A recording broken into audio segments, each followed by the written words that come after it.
Recording in progress.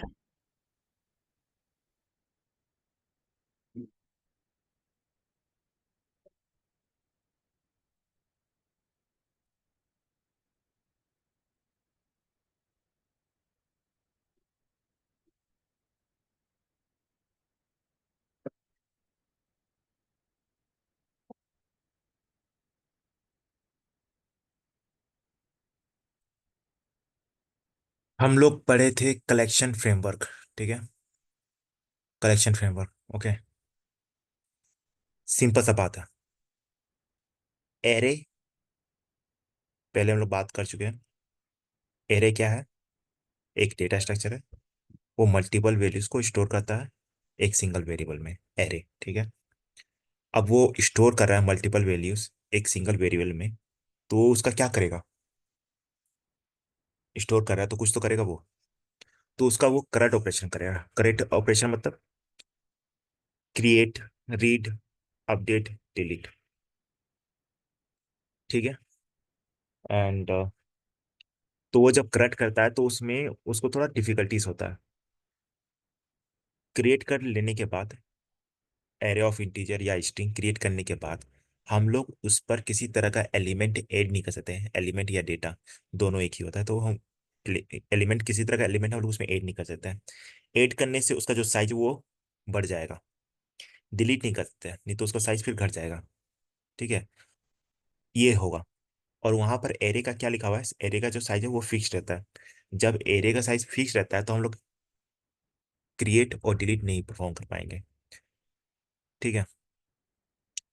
तो फिर इस चीज से ओवरकम करना पड़ेगा हमें। अपडेट तो हो जा रहा है और प्रिंट भी हो जा रहा है, बट क्रिएट और डिलीट नहीं हो पा रहा है। तो इन दोनों चीज से हमको अपडेट मतलब इन दोनों को ठीक करना है। ठीक करने के लिए कलेक्शन कलेक्शन फ्रेमवर्क आया। कलेक्शन फ्रेमवर्क के पास चार इंटरफेस है। Least interface, set interface, Q interface, map interface. Q interface important नहीं है, इसलिए उसको हम लोग नहीं पढ़ते हैं। सिर्फ यही तीन बनेंगे, लीस्ट, सेट, मैप। तो अब हमारे पास लिस्ट है, सेट है, मैप है। तो लिस्ट सेट मैप है। तो फिर क्या हो जाता है कि सपोज जैसे कि एरे को डिफिकल्टीज आ रहा था क्रिएट और डिलीट करने के लिए। तो अब ये प्रॉब्लम है, तो वो ये प्रॉब्लम लेके किसी के पास जाएगा, तो वो गया कलेक्शन फ्रेमवर्क के पास। इस तरह समझना। कलेक्शन फ्रेमवर्क के पास अगर एरे किसी से मदद करने गया, मांगने गया है, ठीक है, तो वो बड़ा आदमी होगा। ठीक है। ठीक है। बड़ा आदमी होगा तो कलेक्शन फ्रेमवर्क है। तो बड़ा आदमी थोड़ी चला जाएगा उसका प्रॉब्लम को सॉल्व करने के लिए, वो थोड़ी ग्राउंड में उतर जाएगा कि हाँ मैं तुम्हारा प्रॉब्लम सॉल्व करता हूँ। बड़ा आदमी का चेला रहता है। ठीक है, चेला रहता है, सपोर्टर रहता है, जो कि एरे के काम को ये करेगा, ठीक करेगा। तो कलेक्शन फ्रेमवर्क बड़ा आदमी हो तो उसके पास चार आदमी है। List, set, Q, map. तो इन चारों को लेके देखो, एरे का प्रॉब्लम आ रहा है, तुम लोग चारों सॉल्व करके आओ, सोल्यूशन लेके आओ। तो ये चारों चारों, क्योंकि हम लोग नहीं पढ़ेंगे बट मैं चारों बोल रहा हूँ, चारों ये जाते हैं और सोल्यूशन लेके आते हैं अपने अपने तरीके से। अब डिफरेंट आदमी, जितना भी मनुष्य है, वुमेन है, उनका अपना ही एक ये है, सोच है, थॉट है। तो लिस्ट का अपना सोच थॉट है, तो उस हिसाब से वो लेके आया इन ये किस तरह रिजोल्व करते हैं। सेट भी अब सच, सेट का भी अपना थॉट है, तो वो अपना लेके आया आइडिया। मैप का भी अपना आइडिया, तो वो लेके आया। तो क्या लेके आया वो चीज हमें याद रखना है कि अगर लिस्ट है, सेट है, मैप है, तो लिस्ट में क्या, लिस्ट वाले ने क्या लाया? वो बोला कि एरे में हम लोग तो एरे क्रिएट कर देते हैं। तो वो भी एरे जो हम लोग क्रिएट करते हैं, एरे ऑफ इंटीजर या स्ट्रिंग, वो भी इंडेक्स बेस्ड डेटा स्ट्रक्चर है। ठीक है। तो ये बोल रहा है कि हम भी इंडेक्स बेस्ड डेटा स्ट्रक्चर है लिस्ट में। अगर लिस्ट ऑफ इंटीजर मतलब लिस्ट का अगर हम लोग कोई भी चीज क्रिएट करते हैं इस तरह, इस तरह मतलब ये जो ऊपर वाला लाइन लिखा हुआ, कहाँ यहाँ से यहाँ तक, मैप की जगह हम लोग लिस्ट लिखते थे, और new array list hash hash map लिखते थे। ठीक है। तो इस तरह जब हम लोग क्रिएट करते हैं ना, मतलब लिस्ट का जब क्रिएट करते हैं, तो वो रहा कि एलिमेंट जो स्टोर होता है वो इंडेक्स बेस्ड में होता है, ये जिस तरह के एलिमेंट स्टोर हो रहा है, तो उसमें वो इंडेक्स बेस्ड डेटा से होता है, मेरा भी होता है। और ये होता है कि हम डुप्लीकेट भी स्टोर करते हैं। ठीक है। और डुप्लीकेट में क्या स्टोर करते हो? नल वैल्यू भी। ए, कितना भी वो नल वैल्यू स्टोर कर सकता है। ठीक है। और उसके बाद ये बोलता है कि मतलब लिस्ट जो है वो फॉलो करता है इंसर्शन ऑर्डर। इंसर्शन ऑर्डर का मतलब हुआ, जिस तरीके से हम लोग डेटा ऐड करेंगे उसी तरह वो प्रिंट आएगा। मतलब पहले जो भी डेटा हम लोग ऐड करेंगे, सेकंड में जो करेंगे, फिर थ्री में थर्ड वाला जो एलिमेंट ऐड करेंगे, तो उसी तरह वो प्रिंट होके भी आएगा। फर्स्ट वाला आएगा, फिर सेकंड वाला आएगा, फिर थर्ड वाला आएगा। तो वो चीज बोल रहा है। और प्रिंट करेंगे तो ठीक है, तो प्रिंट कैसे कैसे हम लोग कर सकते हैं? एक इटरेटर है, दूसरा लिस्ट इटरेटर है। चीजों को कनेक्शन बनाना है ऐसे। जैसे कि फिर से मैं बता रहा हूँ लिस्ट क्या है। अच्छा, लिस्ट में डेटा कैसे स्टोर होता है? लिस्ट में डेटा कैसे स्टोर होता है? लिस्ट में डेटा कैसे स्टोर होता है?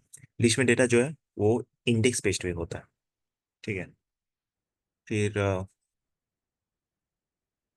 इंडेक्स पे होता है। तो लिस्ट जो है वो इंडेक्स बेस्ड डेटा स्ट्रक्चर है। Okay. And index based data मैं बता ही देता हूँ। मैं सोच रहा था बताऊँ कि नहीं बताऊँ। Just a second. यहाँ पर हम लोग लिख दिए लिस्ट,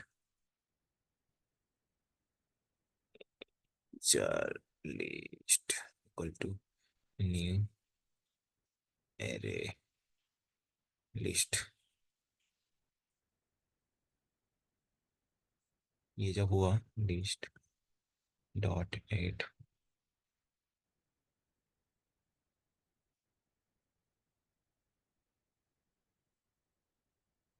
ये जब ऐड हुआ तो क्या होता है कि एक बॉक्स क्रिएट होगा। इस तरह बॉक्स क्रिएट होगा। और फिर दो वैल्यू है ना, 3 और 1। तो यहाँ पर आ जाएगा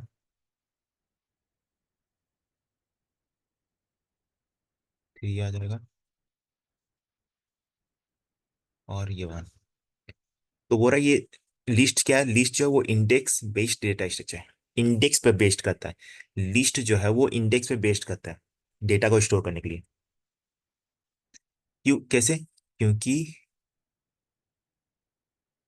यहाँ पर हम लोग का लिखते हैं, यहाँ पर हम लोग लिखते हैं 0,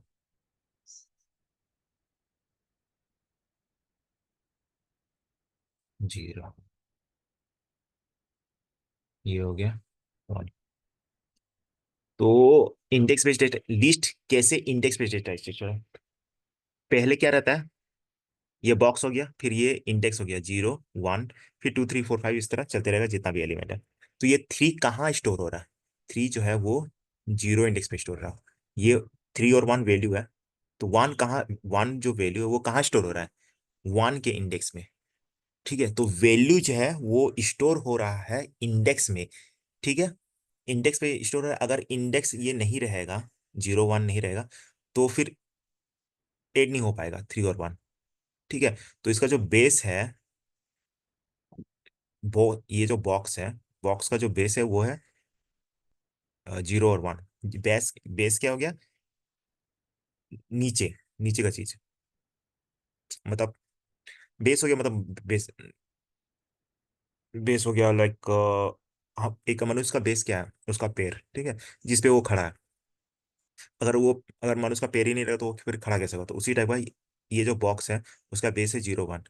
तो वही वाला लिस्ट जो है वो इंडेक्स, ये इंडेक्स, ये इंडेक्स बेस्ड डेटा स्ट्रक्चर है। ठीक है। अच्छा, इंडेक्स बेस्ड डेटा से तो फिर किस तरह का डेटा हम लोग इसमें स्टोर कर सकते हैं?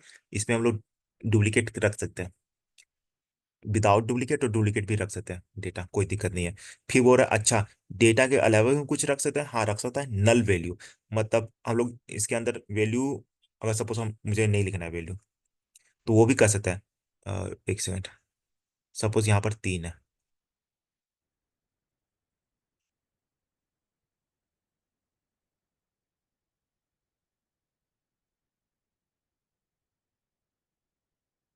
सपोज यहाँ 3 बॉक्स है और यहाँ पर हो गया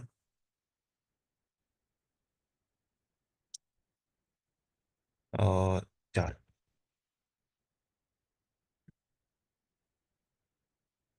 ठीक है, 4, 3 1 4, और यहाँ पर हो जाएगा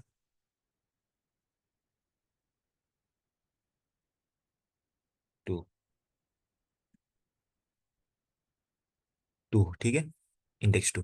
तो इसमें क्या हो जाएगा कि कोई भी नंबर, मतलब list can store any number of null value, मतलब कितना भी नंबर का नल वैल्यू हम लोग स्टोर कर सकते हैं। सपोज हमें ये जीरो इंडेक्स 1 है, उसमें हम लोग को वैल्यू नहीं लिखना है, हम लोग चाहते हैं तो नहीं लिखना है, तो वो भी कर सकते हैं, तो सिर्फ इसमें नल लिखना है, इसलिए नल यूज होता है। ठीक है, नल लिख देना। डबल एल होगा, मैं नहीं लिख रहा हूँ, डबल एल लिखने से नीचे ऊपर नीचे हो जा रहा है। ठीक है, तो नल लिखना होगा। ठीक है, ये चीज हो गया। और लिस्ट जो है वो फॉलो करता है इंस्ट्रक्शन ऑर्डर।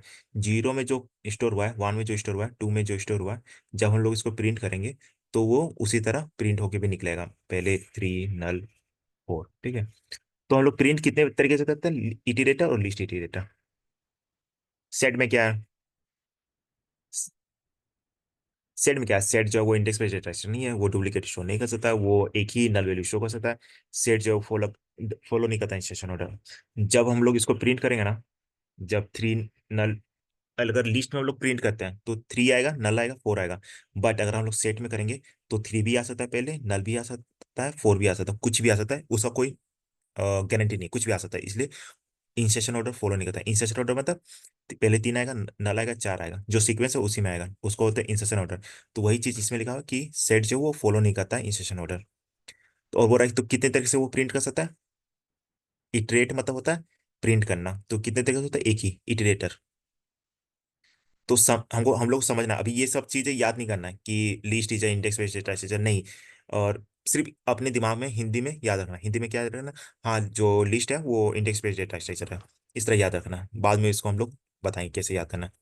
मैप में आते हैं। मैप में क्या होता है कि हम लोग डेटा, ये जो डेटा है, ये जैसे डेटा था, ये जो डेटा है 3 नल 4, इसको हम लोग ऐसे स्टोर करते हैं, जैसे यहाँ पर थ्री थ्री वैल्यू है ना, तो हम लोग इसमें लिख देता है कि k = 3। ठीक है, और फिर p = 8। ठीक है, एंड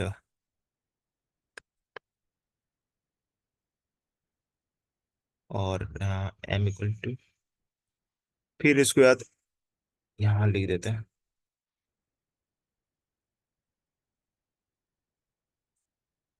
k = 1।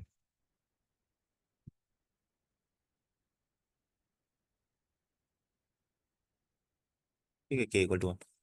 तो k क्या हो गया, की हो गया, और 3 क्या हो गया, वैल्यू। तो इसमें तो सिर्फ हम लोग वैल्यू देते थे ना, अब हम लोग की भी दे रहे हैं और वैल्यू भी दे रहे हैं। तो मैप जो है वो की वैल्यू पेयर डेटा स्ट्रक्चर। तो मैप जो है, मतलब ऐसे बोल रहे हैं, मैप जो है वो स्टोर करता है, मैप जो है वो is a key value pair data structure. हम लोग ये बोल सकते हैं मैप जो है, सेट लिस्ट क्या है, लिस्ट इज लिस्ट इज क्या है, अच्छा इंडेक्स, लिस्ट इज इंडेक्स। हम लोग मैप मैप इसको ये कर दिए, मैप को ऐसा लिख लेना कि मैप जो है, मैप इज अ, ये वाला देखो, सब मैप इज अ की, ऐसे इंग्लिश में लिख लेना, सुधार लेना, map is a key value pair data structure. ठीक है, मतलब वो की वैल्यू डेटा स्ट्रक्चर। लिस्ट में हम लोग का बेस था 0 1 2, मैप में हम लोग का बेस है की वैल्यू पेयर। अगर वैल्यू स्टोर करना है तो की और वैल्यू देना ही होगा, विदाउट की वैल्यू दिए हुए हम लोग डेटा को स्टोर नहीं कर सकते। तो मैप का जो बेस हो गया वो हो गया की वैल्यू। तो मैप जो है वो डेटा को स्टोर करता है, map is a key value pair data structure. और जहां पर की जो है, वेयर की जो है, मस्ट, की जो है वो यूनिक होना चाहिए, वैल्यू डुप्लीकेट होने से कोई प्रॉब्लम नहीं है, की यूनिक होना चाहिए। मैप जो है वो अलाउ करता है नल की, अननेम वैल्यूज, मतलब तुम अगर की में भी कुछ नहीं लिखते हो और वैल्यू में उसका कुछ नहीं लिखते हो तभी भी चलेगा, तो वो अलाउ करता है। मैप इंटरफेस जो है वो मेंटेन करता है। अच्छा, मैप जो है वो does not maintain any.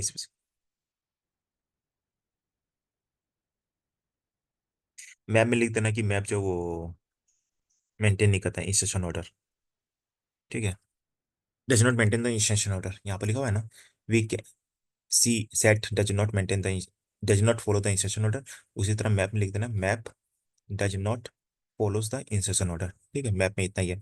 Map क्या है, सिंपल, यहाँ यहाँ पर मैप बना हुआ है map. Map dot put click रहे ना मैंगो 29। तो ये की वैल्यू पेयर है मैप जो है। Map is a key value pair data structure. Map way, और वेयर उसका लिखना है वेयर।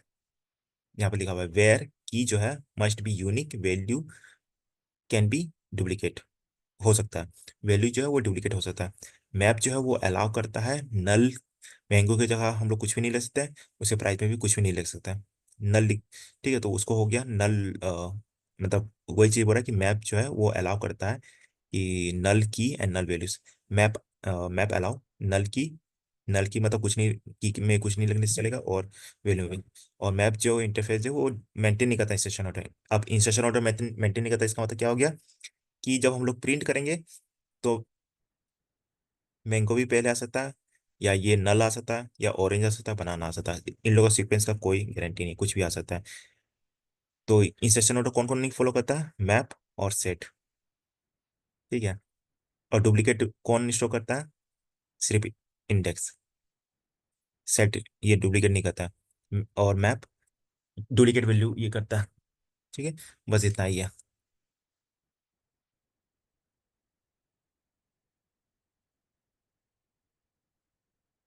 ठीक है, बाय बाय।